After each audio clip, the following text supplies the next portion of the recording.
अस्सलामुअलैकुम। आज मुझे ये हिजाब पे रखने का जो मौका मिला, मैं सबका शुक्रिया अदा करना चाहूँगी कि हिजाब, देखिए अभी का जो मुद्दा हिजाब पे उठाया गया है, सवाल ये नहीं है कि हिजाब यहाँ आपस में भेदभाव कराया जा रहा है।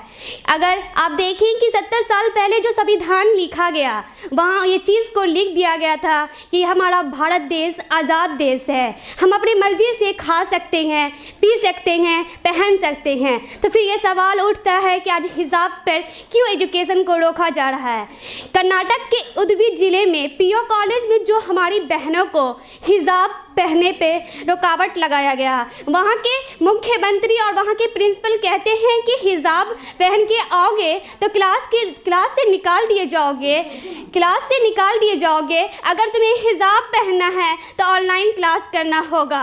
तो मैं ये कहना चाहूँगी कि ना फिरौन की है ना नमरूद की है, फूलों की जंग बारूद की है, अब की बार तो हारना नामुमकिन है, क्योंकि बात हमारी उसूल की है। और मैं उडुपी ज़िले की कर्नाटक की बहन के बारे में 2 लाइन कहना चाहूँगी कि कांटों में खिलता गुलाब तो देखा है, कांटों में खिलता गुलाब तो देखा है, लहू लोहान आँखों ने ख्वाब तो देखा है, कहेगी सदियों नस्ले फ़क्र से हमने हिजाब और नकाब में इनकलाब बेटियां तो देखा है।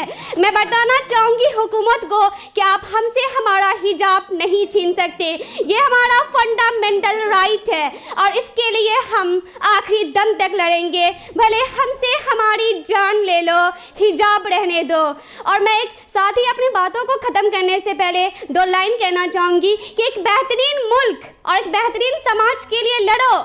अगर लड़ नहीं सकते तो बोलो, अगर बोल नहीं सकते तो लिखो, अगर लिख भी नहीं सकते तो साथ दो, अगर साथ भी ना दे सको जो लड़ रहे हैं, जो बोल रहे हैं, जो लिख रहे हैं, उनके हौसलों को बुलंद करो, क्योंकि वो आपके हिस्से की लड़ाई लड़ रहे हैं। शुक्रिया।